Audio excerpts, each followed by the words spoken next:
Bonjour à tous et à toutes, ici Espace-Temps. J'espère que vous allez bien, moi je vais très bien.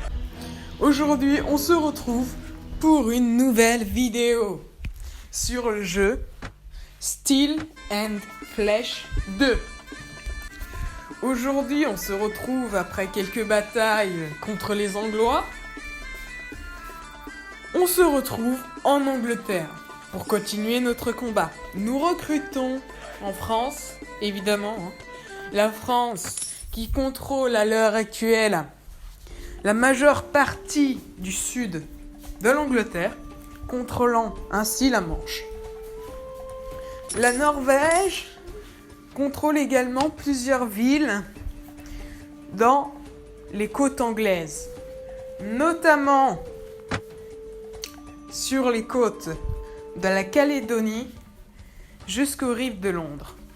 Londres, qui est d'ailleurs désormais norvégienne. Si vous pouvez le voir, ce port est norvégien. Norvégien, c'est-à-dire viking.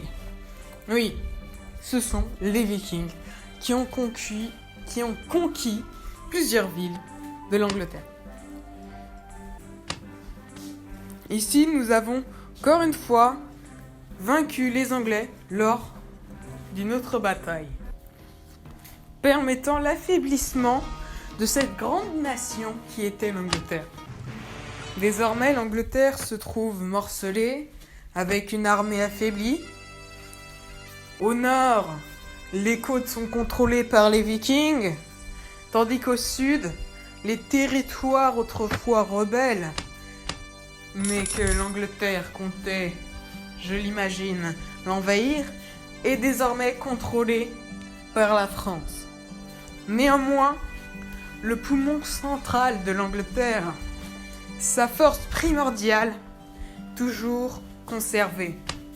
Je parle évidemment de l'Irlande. Ici, nous avons capturé un autre château. L'Irlande... Ah non. Oh, je sais plus. Voilà. Mais l'Irlande est toujours anglaise. L'Irlande est une île primordiale stratégiquement, car elle compte beaucoup de ports, de villes et de châteaux, permettant la levée de masse d'armées. Ce qui leur permettra de reconstituer les armées que j'ai détruites. Comme vous pouvez le voir, la majeure partie de l'Angleterre reste anglaise. Les côtes ouest de l'Angleterre restent anglais, tandis que l'Irlande est également anglais. Ici, nous pouvons voir les Vikings et les Anglais se battre pour le contrôle d'une ville en Écosse. Ici, je paye mes recrues. Et nous pouvons voir ici le combat entre les Anglais et les Norvégiens. Cette bataille est une bataille très très grande où les Norvégiens, également appelés les Vikings, semblent en être supériorité.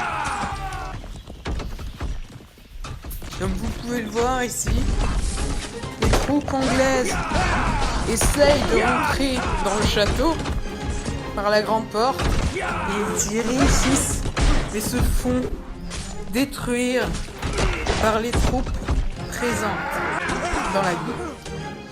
Mon aide lors de ce siège est à mon avis une grande aide pour la Norvège, défendant ainsi le royaume viking et permettant aux Anglais de ne pas reconquérir cette ville, permettant aux Vikings de conserver cette dite ville assez primordiale pour le contrôle de l'Écosse.